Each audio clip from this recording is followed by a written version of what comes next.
তোমরা ষষ্ঠ শ্রেণীর সেকেন্ড সামারি অর্থাৎ দ্বিতীয় পর্যায়ক্রমিক মূল্যায়নের গণিতের কোশ্চেনটা দেখতে পাচ্ছ। ফুল মার্কস তোমাদের রয়েছে 50, সময় তোমাদের রয়েছে 1 ঘন্টা 30 মিনিট। একে থেকে রয়েছে নিচের প্রশ্নগুলোর উত্তর দাও যে কোনো 10টি প্রশ্নের মান রয়েছে 1 করে 1 × 10 = 10। এখানে বেশ কয়েকটি প্রশ্ন দেয়, তার মধ্যে থেকে যে কোনো 10টি প্রশ্ন তোমাদের উত্তর করতে হবে। ভালো করে দেখে নাও। তারপর রয়েছে 2 এর দাগে যে কোনো 4টি প্রশ্নের মান রয়েছে 3 করে 3 × 4 = 12। ভালো করে দেখে নাও প্রশ্নগুলো। তারপর রয়েছে 3 এর দাগে যে কোনো 2টি প্রশ্ন উত্তর দাও, প্রশ্নের মান 2 করে 2 × 2 = 4। 4 দেখো যে কোনো 4টি প্রশ্নের মান 3 করে 3 × 4 = 12। ভালো করে দেখে নাও। 5 থেকে রয়েছে নিচের প্রশ্নগুলো দাও যে কোনো 3টি প্রশ্নের মান 2 করে 2 × 3 = 6। আর 6 থেকে রয়েছে নিচের প্রশ্নগুলো দাও প্রশ্নের মান 3 করে 3 × 2 = 6। ভালো করে দেখে নাও। এবার আমরা সম্পূর্ণ প্রশ্নের সমাধানটা দেখে নেব। 9/10কে শতকরায় প্রকাশ করো। 9/10 × 100 = 90%। শুদ্ধ আবৃত দশমিক সংখ্যার উদাহরণ দাও। 0.23, 2 আর 3 এর মানে পৌনঃপুনিক। সঠিক উত্তরটি নির্বাচন করো। একটি ঘনকের উদাহরণ হলো লুডোর ছক্কা। 0.1/6, 6 এর মানে পৌনঃপুনিক, একে সামান্য ভগ্নাংশে পরিণত করো। 16-1/90 = 50/90 = 1/6।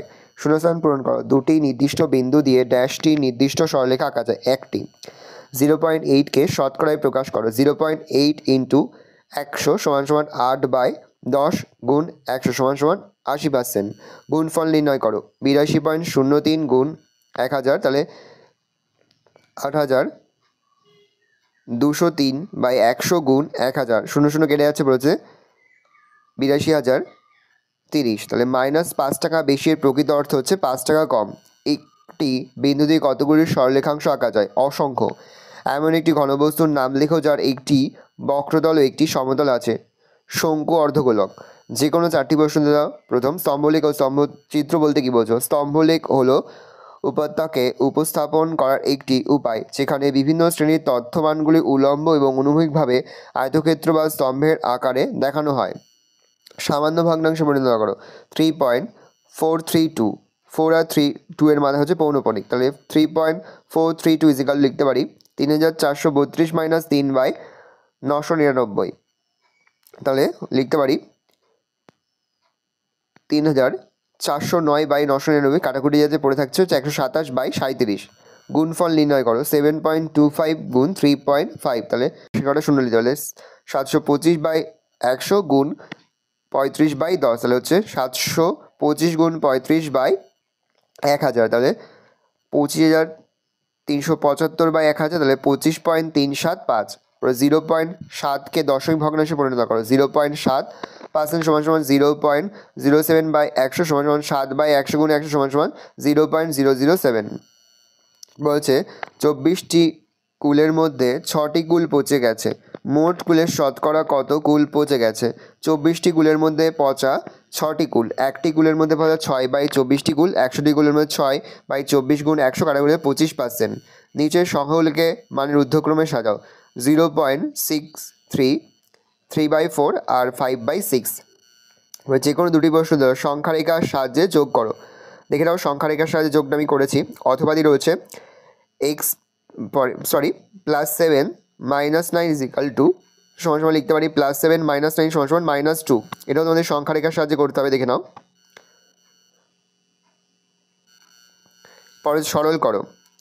-5 প্লাস -7 এর বিপরীত সংখ্যা +2 +3 এর বিপরীত সংখ্যা। তাহলে -5 প্লাস +7 +2 +-3, তাহলে লিখতে পারি -5 + 7 +2 -3, তাহলে -8 + 9 = 1। সরল করো। +20 এর বিপরীত সংখ্যা -7 এর বিপরীত সংখ্যা -8, তাহলে -20 +17 -8 +7 -8, প্লাসে মাইনাসে মাইনাস -7 মাইনাসে মাইনাসে প্লাস, তাহলে +8 -27 মাইনাসে প্লাস, কিন্তু মাইনাস চিহ্ন হয়ে যাবে। -27 + 8, তাহলে প্লাসে মাইনাসে মাইনাস, মাইনাস চিহ্ন হয়ে যাবে, বিয়োগ হবে -19। এটা হচ্ছে উত্তর। যোগফল নির্ণয় করো। -3, +7, -2, তাহলে -13 যোগ +7 যোগ -2, তাহলে হচ্ছে -13 প্লাস প্লাস +7 প্লাস মাইনাসে মাইনাস -2, তাহলে হচ্ছে লিখতে পারি -6 - 2, প্লাসে মাইনাসে মাইনাস বিয়োগ হবে এবং বিয়োগ চিহ্ন বসবে। -6 - 2 মাইনাস মাইনাসে প্লাস, কিন্তু মাইনাস চিহ্ন বসবে, যোগ হবে, তাহলে -8। 4 অঙ্কের ক্ষুদ্রতম সংখ্যা নির্ণয় করো যা 12, 15 ও 20 এবং 35 দ্বারা বিভাজ্য। এটাকে আমরা লসাগু হচ্ছে 2 × 2 × 3 × 5 × 7 = 420। 4 অঙ্কের ক্ষুদ্রতম সংখ্যা হচ্ছে 1000, তাহলে 420কে 1000 দিয়ে ভাগ করলে হচ্ছে ভাগশেষ থাকছে হচ্ছে 160, তাহলে হচ্ছে 420 মাইনাস 160 সমান সমান 260, তাহলে নির্ণীয় সংখ্যা 1000 যোগ 260 সমান সমান 1260। 7 দিয়ে বিভাজ্য এমন একটি ক্ষুদ্রতম সংখ্যা নির্ণয় করো যা 8, 12, 16 দিয়ে ভাগ করলে প্রতি ক্ষেত্রেও ভাগশেষ থাকবে। লসগু হচ্ছে 4 গুণ 2 গুণ 3 গুণ 2 সমান সমান 48, তাহলে 48 গুণ 1 যোগ 3 সমান সমান 51, 7 দ্বারা বিভাজ্য নয়। 48 গুণ 2 যোগ 3 সমান সমান 99, 7 দ্বারা বিভাজ্য নয়। 48 গুণ 3 যোগ 3 সমান সমান 147, এটা হচ্ছে 7 দ্বারা বিভাজ্য। 3 নম্বর, কমলালেবুর শরবতের পরিমাণ 300 মিলিলিটার, অতএব কমলালেবুর রস লাগে 300 এর 18%। 300 ইন্টু 18/100 কাটাকুটি করলে পড়ে থাকছে 54 মিটার, আর 3 8 54, তাহলে 54 মিলিলিটার। অতএব শরবতে 54 মিলিলিটার কমলালেবুর রস লাগবে। 4 নম্বর, শহরের বর্তমান জনসংখ্যা 26,250 জন। পরের বছর জনসংখ্যা 100-তে বাড়ে 104 জন, 1-তে বাড়ে 104/100, তাহলে 26,250-তে বাড়ে 104/100 গুণ 26,250 কাটাকুটি করলে পড়ে থাকছে 523 গুণ 5 সমান সমান 7,300। আবার 2 বছর পর জনসংখ্যা হবে 100-তে বাড়ে 104 জন, 1-তে বাড়ে 104/100, 7,300-তে বাড়ে 104/100 গুণ 7,300, 0 কেটে যাচ্ছে, পড়ে থাকছে 104 গুণ 273, গুণ করলে হচ্ছে 8,399 জন। 5 নম্বর, 1 কিমি যেতে পেট্রোল খরচ হয় 0.078 লিটার। 94.5 কিমি যেতে পেট্রোল খরচ হয় 0.078 ইন্টু 94.5 সমান সমান 7.371 লিটার। অতএব আমাদের মোট 7.371 লিটার পেট্রোল দরকার। 6 নম্বর, ধরি অনিলুর মাসিক আয় x টাকা, বাড়ি ভাড়া দেন x ইন্টু 22/100 টাকা, তাহলে হচ্ছে 11x/50 টাকা। তা শর্তানুসারে 11x/50 সমান সমান 1870 টাকা। 11x সমান সমান 1870 গুণ 50, x সমান সমান 1870 গুণ 50/11, কাটাকুটি 170 গুণ 50 সমান সমান 8,500 টাকা। অনিলুর মাসিক আয় 8,500 টাকা। 5-এর এক ঘনবস্তু কাকে উদাহরণ দাও। যে ত্রিমাত্রিক জ্যামিতিক আকার দৈর্ঘ্য প্রস্থ উচ্চতা বরাবর 3টি মাত্রায় স্থান দখল করে তাকে ঘনবস্তু বলে। উদাহরণ ইট। ব্যাখ্যা করো। সব ঘনকই আয়তঘন, কিন্তু সব আয়তঘনই ঘনক নয়।